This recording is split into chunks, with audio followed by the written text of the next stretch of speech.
Welcome back from the break. I hope you are all feeling refreshed and ready for what is the final portion of today's program. And for those that are joining us for the first time online, a very warm welcome to you. Now, we're going to start these last sessions with a bang, with a timely conversation about the state of the U.S. climate ambitions, with Special Presidential Envoy for Climate, John Kerry. This discussion is going to be moderated by my colleague Lisa Freeman, an esteemed climate reporter at the New York Times. But before Lisa takes the stage, I wanted to take a moment to thank again Google for their support of the Climate Forward series, and welcome Ruth Porat, who is the Chief Financial Officer of Alphabet and Google, for some brief remarks. Thank you.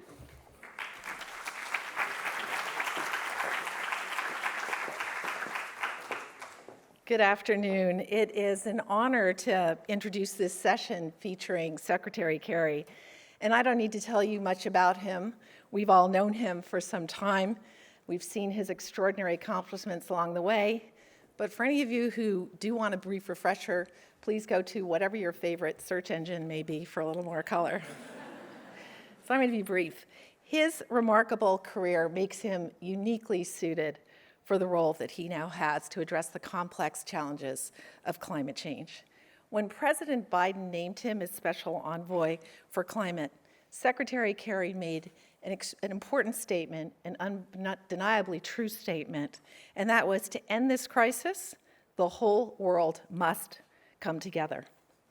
Secretary Kerry since then has not stopped flying the globe. He has used his worldwide respect to really return the United States to the forefront of climate action and to get us moving in the direction of delivering on our Paris commitments. He's been a constant driving force, really, to bring together the public sector and the private sector so that together we can amplify the work we're doing and have greater impact given the urgency of what we're doing. And at Google, we agree that no one entity can solve this problem, that the way to get true scalable solutions is by coming together. And that's why we're really excited about one of the many initiatives that Secretary Kerry has led, the First Movers Coalition. In this coalition, what he's done is bring together 57 companies with the goal that we would each commit to support through our purchases any new technologies that come that enable us to abate in the hard to transition sectors. And at Google, we know that this is really critical. We've seen this since the earliest days. Back in 2012 at Google, we said we wanted to match 100% of our energy consumption with renewable energy. And we thought it would take us a decade to get there. But by putting that demand order out there, we catalyzed more development, we believe, of renewable energy, and we actually met our commitment in 5 years. And our view is the work that Secretary Kerry has been leading with First Mover Coalition in these hard-to-abate sectors is doing precisely that. And so in that spirit, Google signed up, and we're looking at carbon capture as the key area where we uniquely can step in and say, we're there, we're a buyer, we're an investor. And so we think this is one of many important initiatives.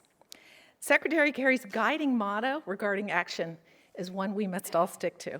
He said, I believe we can dream big, that our bravest, boldest imagination can take us far towards a future worth passing down to our children and their children. I think we're so fortunate to have him in this role, fortunate to have him here today, and so I'm very pleased to turn this over to Lisa Freeman of the New York Times to take us through the conversation. Thank you.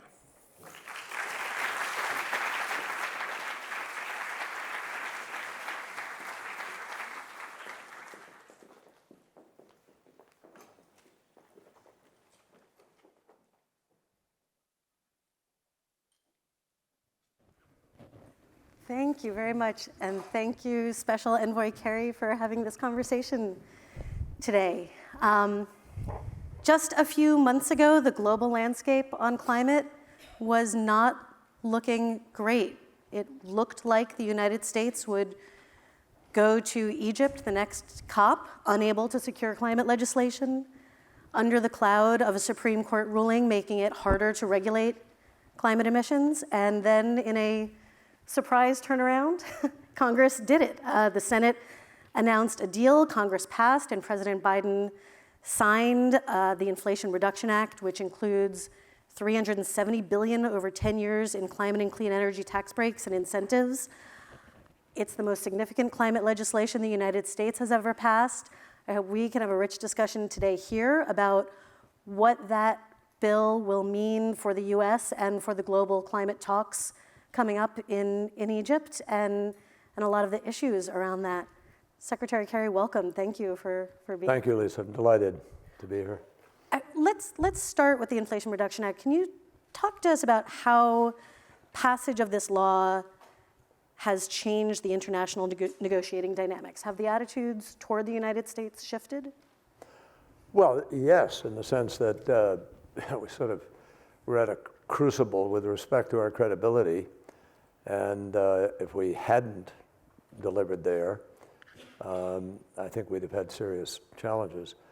But we did, and to be truthful with you, I really believed we would get something. I never believed it was dead, partly because of ongoing conversations with Joe Manchin and the administration. But I thought the real issue was just going to be how much. How big is this going to be? Is it be 750, or is it going to be 400, 300, 200?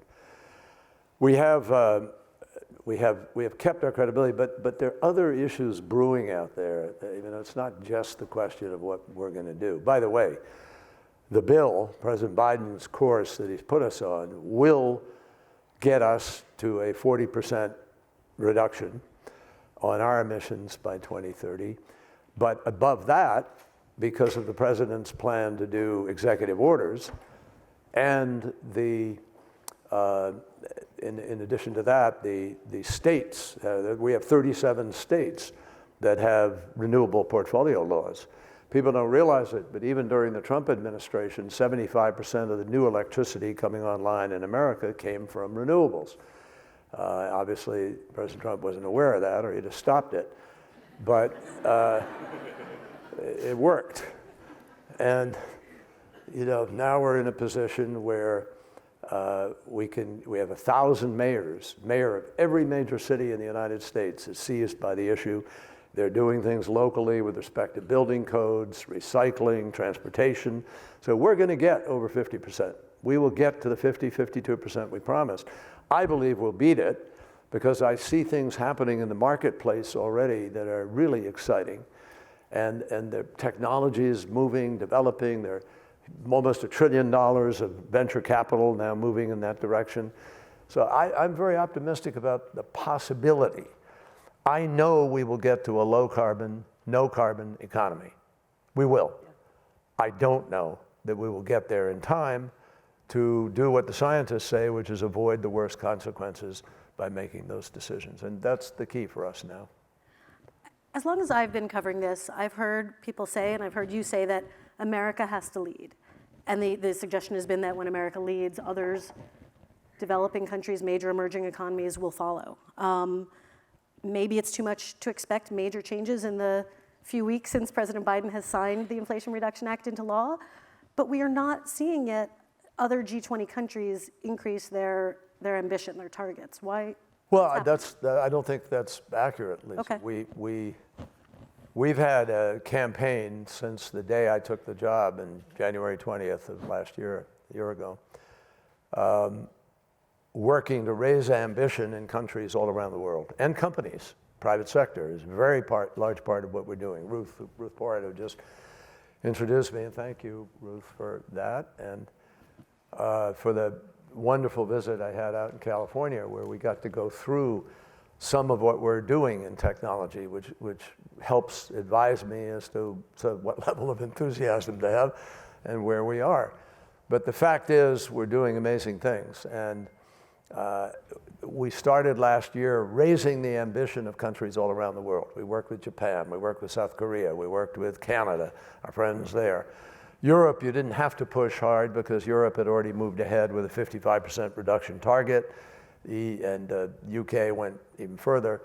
But what we started doing is working with the countries in the largest economies that were not yet on board. So when we went to Glasgow, we secured the commitment of 65% of global GDP came on board and said, we're in, we're going to try for the 1.5 degree limit, and here are our plans to do so. And they're certified. I mean, 65%, whether it's Climate Tracker or the International Energy Agency will certify that we have legitimate plans to achieve those things. A lot of people don't realize that.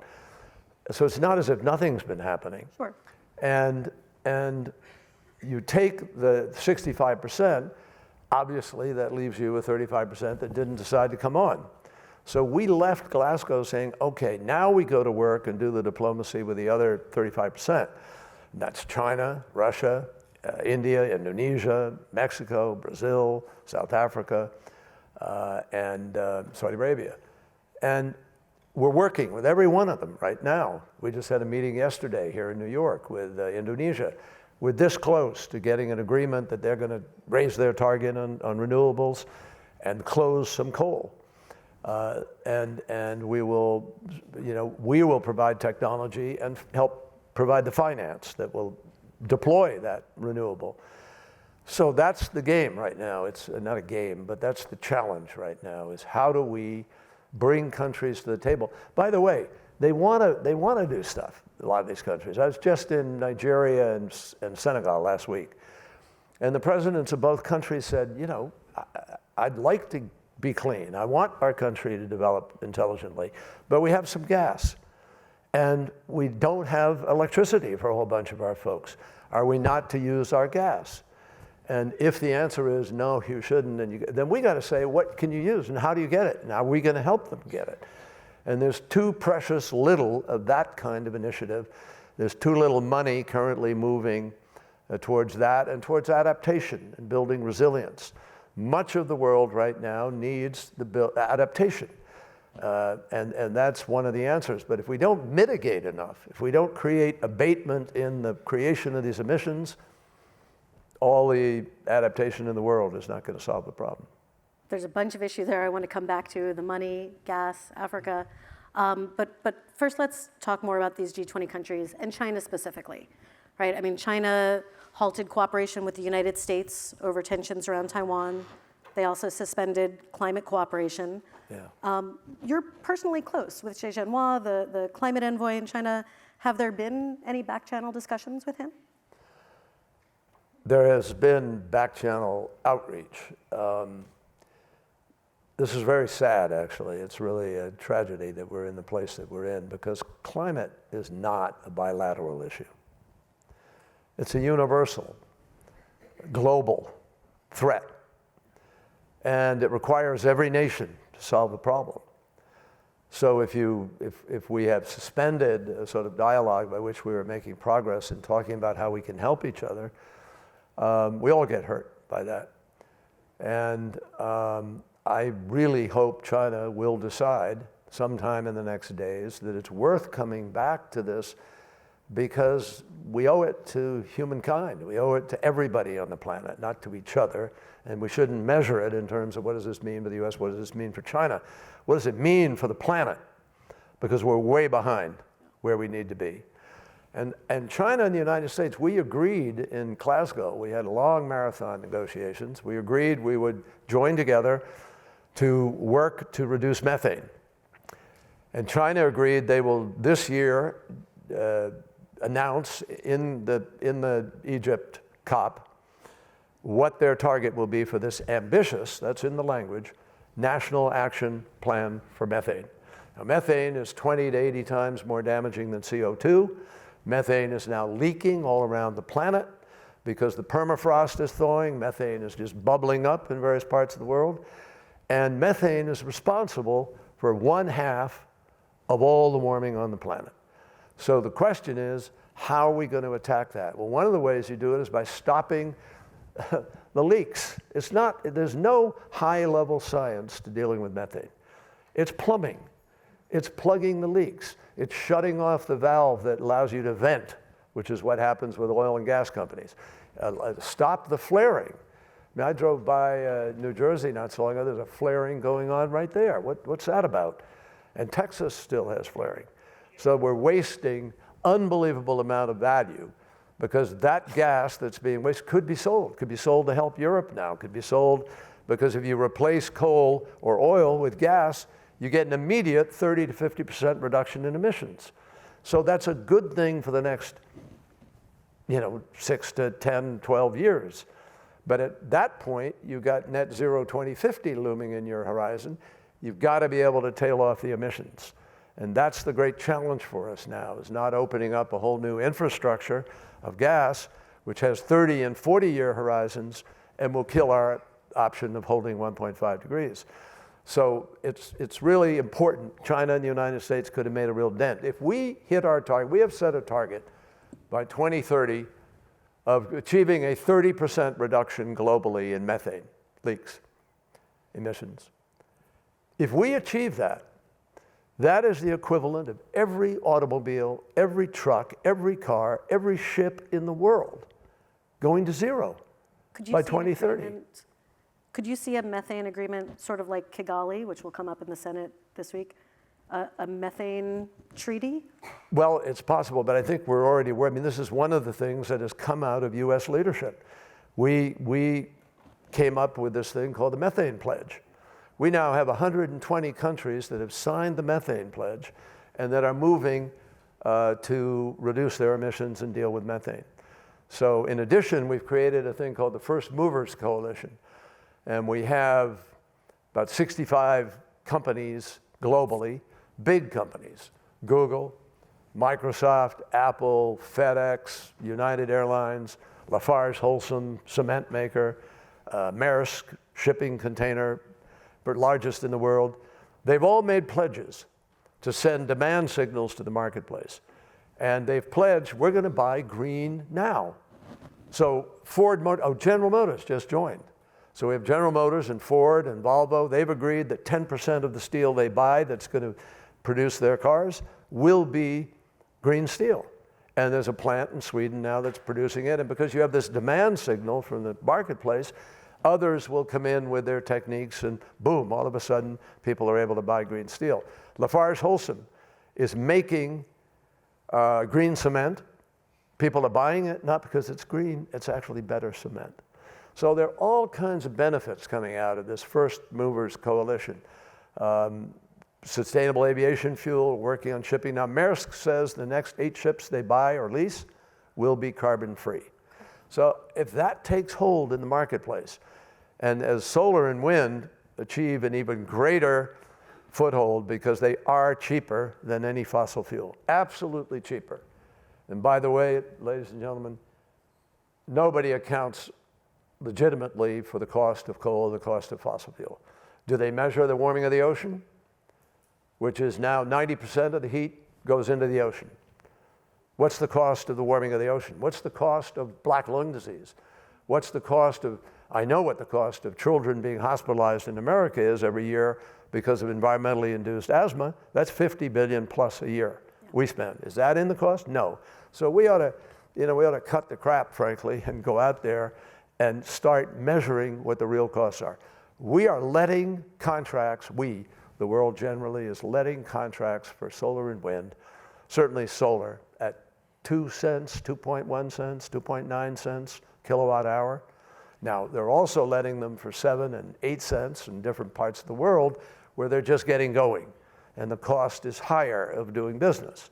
But as you get deployed and as the grids get built out, people are sophisticated manner of managing the grid and balancing your power distribution, it's gonna be the fuel of choice until we either have a breakthrough on the price of green hydrogen, or you have battery storage that is 2 weeks or a week or whatever, which is coming, and until you have fusion is really suddenly become exciting again. Let me bring you back to China for just a moment. Oh, I thought I'd segue it away. It was pretty good, but I was trying hard. I mean, you mentioned this agreement, this joint announcement with the U.S. and China in Glasgow. The U.S.-China agreement arguably made the Paris Agreement possible, ahead of that. Is there any chance of seeing a joint agreement with China out of this COP? I've been accused of being always the eternal optimist, but I remain an optimist. I know what we can achieve if we do it, and I think China may possibly reach a moment. They suspended, they didn't terminate. They consciously used the word, we're suspending. So when you say back channel outreach, are you texting Xi Jinping? I have. Are you? I have emailed. Okay. So, but he's not allowed to answer me, and it's very complicated. And he hasn't, just so the Chinese authorities know, he didn't answer me. But we need to get this going because we could really do something beneficial. I spent at the World Economic Forum in May, Xi Jinping and his team and my team met. Yeah. We met several weeks later in Berlin. We met several weeks later in Stockholm at the Stockholm Plus 50.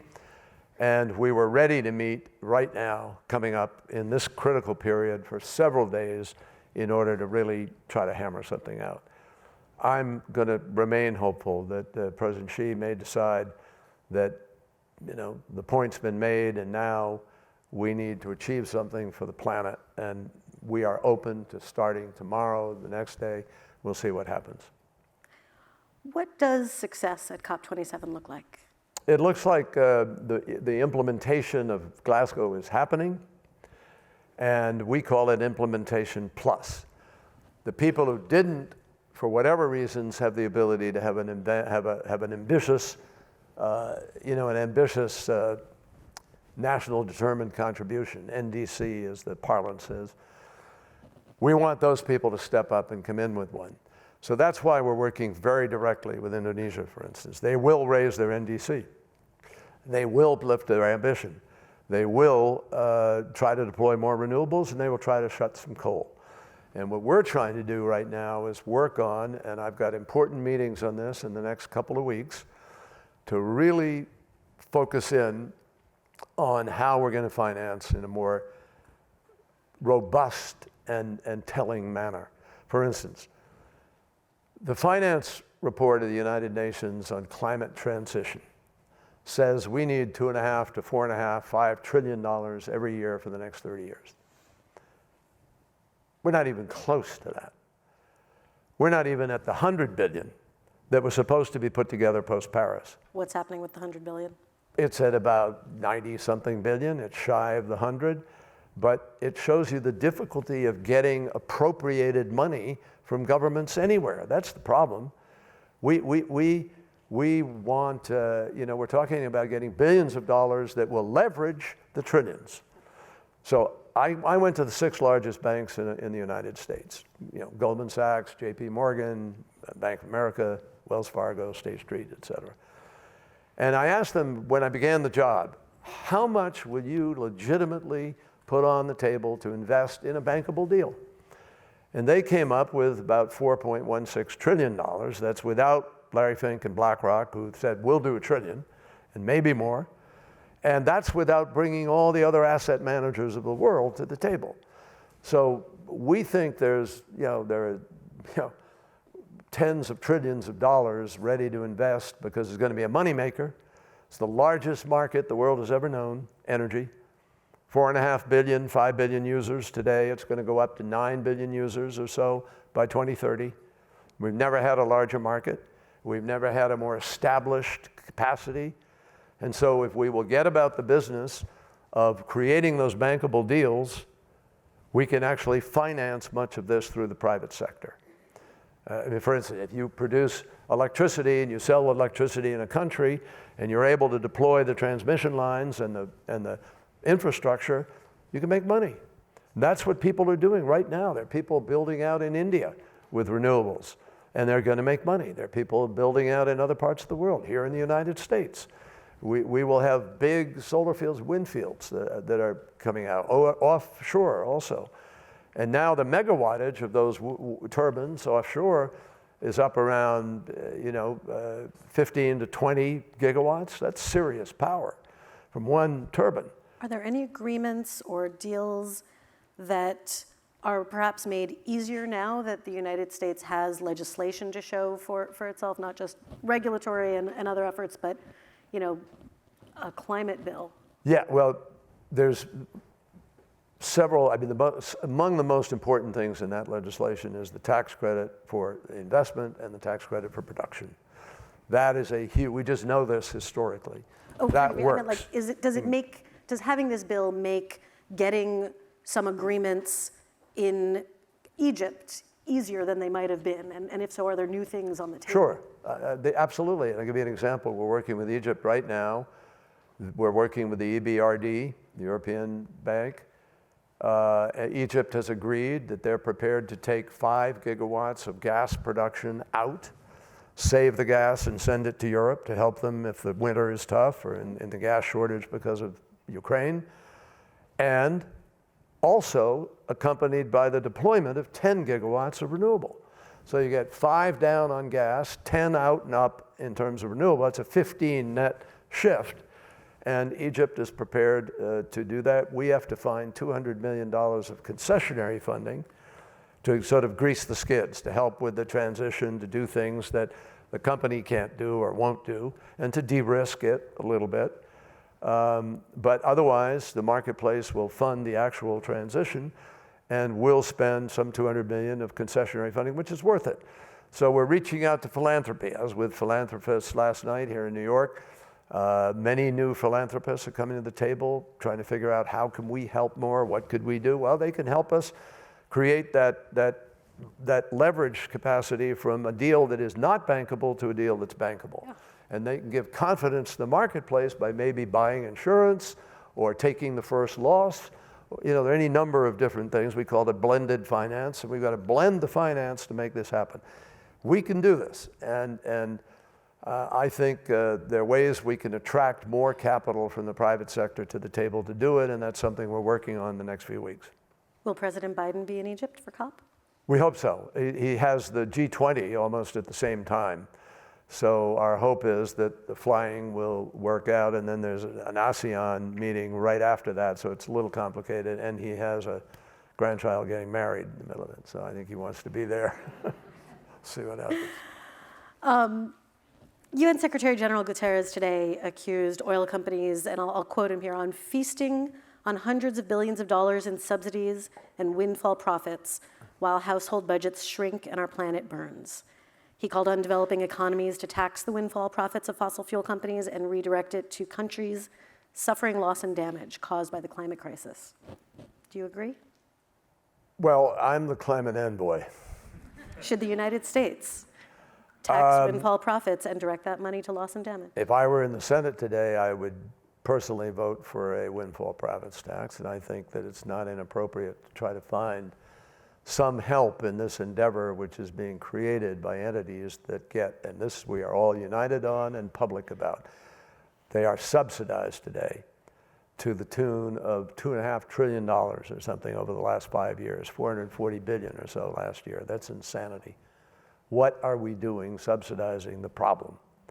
So yeah, we got to find a way to come at it. Whether that direct policy is the one that Antonio Guterres has suggested, it's beyond my, purview at this moment to say publicly. But I've just told you where the president is and where we are as an administration on the issue of, writ large, the giveaways that are supporting the very problem we're trying to cure. And loss and damage is going to be a big issue at this COP. Just for the audience, I'm sure most of you know, but this refers to not the problems that countries can adapt to, but addressing the damages that are happening now today from climate change. And we see the impacts all around us. I mean, just this week, the Hurricane Fiona in Puerto Rico and Pakistan, where floods have displaced more than 33 million people. Why shouldn't the United States and other wealthy countries that have been polluting the longest be held culpable? Why shouldn't we be talking about reparations? Well, I haven't heard that word in this context at all. Then I'll divorce it from loss and damage, but I why think that, because the conversation which began in Paris is one that we've been appropriately engaged in. And in Paris, we decided that discussion should be facilitative and cooperative, which is what it is. And our hope is, it's very complicated. I mean, you know, damage is being done today. We're diminishing what we're doing, but others are growing the damage that they're doing. And how you arrive at sort of some way of working through that requires some discussion. We've been very upfront with countries. I gave a speech in Senegal where I just talked about finding a facilitative end product, but we said in Glasgow that we would do that over the course of the next year, year and a half, and work out the difficulties so we come up with a modality by 2024. So it's on the table, it's part of the discussion, and I think we've been extremely responsible about you know, what we ought to be doing in the meantime. President Biden has put forward one of the biggest adaptation programs in the world. But only a sliver of it has been authorized by Well, Congress. thus far, because you go year by year. And the sliver that you're talking about is a $3 billion sliver, which is not a bad chunk to begin to put out there in terms of allocation and project development to be able to begin to adapt. But we have to adapt. We also have to build resilience. But I've got news for people who are sort of putting all their hopes in the adaptation. If we don't mitigate enough, if we do not cut the emissions sufficiently, it will be beyond the capacity of any country to be able to adapt to what is coming at us. So we have to be smart and do a sufficient amount of reduction of emissions, which is right now, in my mind, the key. 20 countries, folks, equal 80% of all the emissions. 20 countries, 80% of the emissions. 48 sub-Saharan countries, African countries, equals 0.55% of emissions. So do we understand that we have a responsibility to try to do something? You're damn right we do. Will there be money? And that's why President Biden and the United States are the largest humanitarian giver in the world. We've just given money in the millions of dollars to Pakistan to help deal with floods. We are the largest donor to Africa, the largest donor in the world in terms of trying to mitigate these things, and I'm proud of that. And I could ask you, when is the last time you saw country X or country Y go to the UN and try to get through the Security Council and an acknowledgement that we have to move because this is a security issue. We have to move because we have a moral obligation to move. I think we're one of the few countries, together with our friends in Europe and other countries of the world, who do things because it's the right thing to do. Do you see there being money provided for loss and damage? I have no way of knowing until we talk through what the procedures will, what the methodology will be and how we're approaching this. But it gets very, very complicated to start trying to figure out who gets what for what. We don't have to be told that we are doing adaptation and we are doing building of resilience. And we are giving money in order to try to help countries. We do that because we understand that the developed world has chosen a certain way of doing business over 150 years that we learned in 1988 is really damaging. And we began to respond to it in earnest in 1992 when we all went to Rio and did the Rio conference. So it's not as if we've turned our heads on this, but we are now pursuing a legitimate keep it at 1.5 degrees. And there are countries out there that are not. Yeah. And that's going to create a lot of damage. So I'm more interested in how we are going to get rid of these emissions and win the battle, which we can win. I mean, the IEA, the International Energy Agency, measured all the promises that were made in Glasgow. Independent entity measuring, and said, if all these are actually followed through on, the Earth's temperature increase by 2050 would be only 1.8 degrees. I was stunned when I heard that. I mean, it sort of gave reality to something we'd all believed, but that's real. Keeping us within striking distance. Of Correct. And now that's with 65% that I mentioned earlier. If we get the other 35% and others coming on board, we can lower that and get down, somewhere. And who knows what happens in the next 8-10 years in terms of discovery. Look at what we did with vaccines. Who would have predicted we'd have had 3 or 4 or 5 different vaccines and be, giving them away to the world, which we are, and it's made a hell of a difference. So the same thing is I'm telling you today, that is going to happen with respect to climate. We're going to have breakthroughs. Mark his words. With that, I'm going to take some questions from the audience. It is a little hard to see, but if you raise your hand, a microphone will come around. I see someone in the second or third row over there on the end. Good. If you could state your name and keep to a question. I'm going to take, let's take 3 questions and then. Kill me. Is this on? Oh, yeah, there we go. Thank you so much. First of all, I'm a big fan of your work, and thank you so much for taking the time out of your very busy schedules to talk to us today. I'm Shayan Chaudhary. I'm currently an undergraduate at Columbia University. I actually started 2 weeks ago. I was interested in, you've actually spoken about climate refugees, and in the context of the Ukraine war, you had mentioned that there's a much bigger refugee crisis that's coming. And since you had also mentioned that we got to start measuring what the real costs are, with respect to Pakistan, 33 million people, with respect to Hurricane Fiona, UNHCR recently said that by 2050 there could be around 1.2 billion climate refugees. And so the numbers are really, really monumental. And recently, right before COP26, actually, the Biden-Harris administration released a White House report on climate migration, which underscores the importance of predictive tools for forecast conditions, basically like data analytics. My background is actually... So the question? Oh, terribly sorry. Yeah, my question is basically, in the context of data analytics and from a technical background, what kind of challenges would we be facing to basically use those tools in the context of combating climate migration and climate change? Great. Use which tools? I didn't. Oh, like data analytics for forecasting food insecurity, for climate migration. Critical. One of the tools we have today is supercomputing and artificial intelligence, and it's going to be absolutely critical to the wise distribution of energy and to algorithms that are going to help us get ahead of what's happening. I mean, it's the future. I mean, Tom Steyer, you'll know he's been a huge supporter of and investor in climate technology and so forth, is very fixated on data and data management as a huge tool to be able to do what we need to do. So it's going to be front and center. I saw someone in the middle here. Oh, there we go. Sort of in my direct line. The woman with the brown, standing up, yes. There we go. This is Farhana Yamin.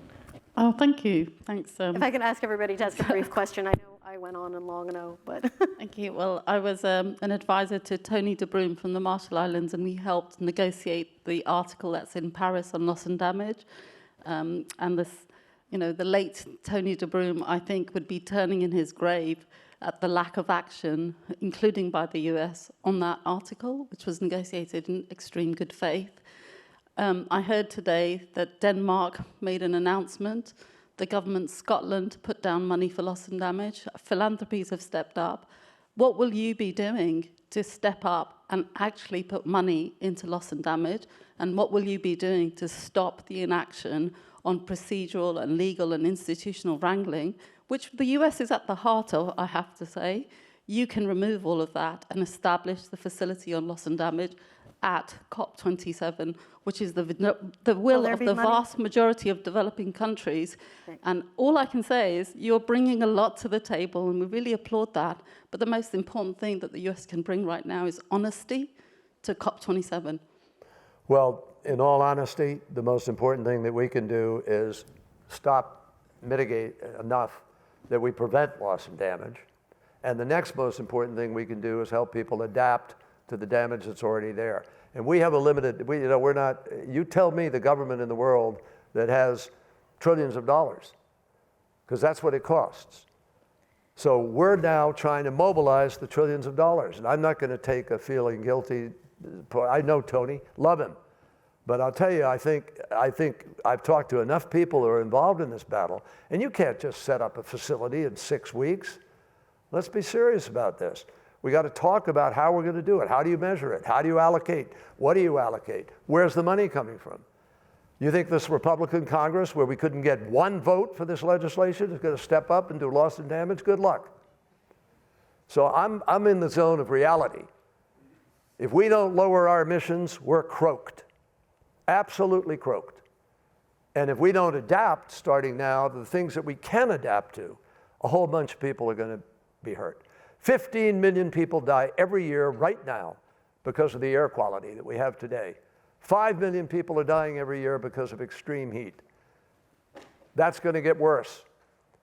And it's going to get worse where we're now reading in the newspaper 5 days ago that 5 tipping points may have been reached. The Arctic, the Antarctic, the Barents Sea, the permafrost, and the coral reefs. How many more do you want? So I want to mitigate. And there's plenty of time to be arguing, pointing fingers, and doing whatever. But the money we need right now needs to go to adaptation, it needs to go to building resilience, it needs to go to the technology that's going to save the planet. I'd like to take a reporter question, and I'm just having a hard time seeing. So raise your hand if you're here as a reporter. In the middle over there? No, okay. No? Yeah? Kevin.